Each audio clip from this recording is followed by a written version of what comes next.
on to programming languages. Now in ETH Zurich, a new programming language is being made for coding quantum computers. The programming language has been named as Silk, which will make coding quantum computers a lot more easier. Quantum computers work on the BQP algorithm. Moving on to face generator AI. Duke University made an AI that can make faces 60 times sharper. The AI has been named as Pulse. It can even turn a 16:16 image into 1024:1024 image. Pulse makes multiple high-res images and then makes them low-res and sees which one matches the best. Pulse is very accurate at its job. Moving on to speech detection at UNIJ. Now at UNIJ, they have found a method which tells that how does the brain identify syllables in natural speech. This method uses equivalent of neuronal oscillations produced by the brain activity to process continuous sound flow of connected speech. Now basically it tells how does the brain work. The model has been made on predictive coding. Moving on to Ruhr University, Bochum. Some wrinkles, some spots. That's how we guess someone's age. But now not only humans, but even an AI can guess your age. You heard it right. An artificial intelligence can do it. It was made as a machine learning algorithm, but now it is learned to assess faces.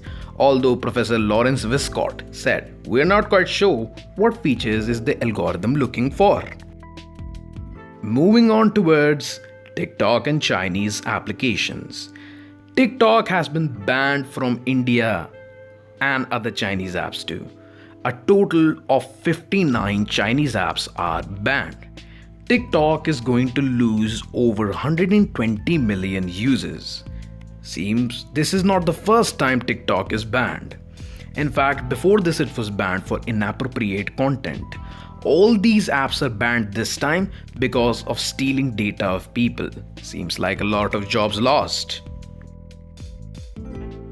Moving on towards biotechnology. Now the Oregon University of Healthcare and Research have found a method to cure type 1 diabetes. So what's so special? This could be done before. This is because this is not done by a human, but in fact by an AI. People with type 1 diabetes take meetings in 3 to 6 months with the doctor. In this period, there can be some really messy complications. But now, there can be an AI to check them for every day. Moving on towards sleep for AI. Now, researchers said that artificial intelligences may need sleep too. Neural networks become unstable after continuous periods of learning. When exposed to sleep-like stage, they will return to normal. Moving on towards Carnegie Mellon University. An AI can now turn math into beautiful pictures. This is not only limited to simple calculations, but to complex mathematical relationships too. The AI has been named as Penrose after famous mathematician Sir Roger Penrose. Moving on to your PC as a supercomputer. Before this, complex calculations required a supercomputer to be used.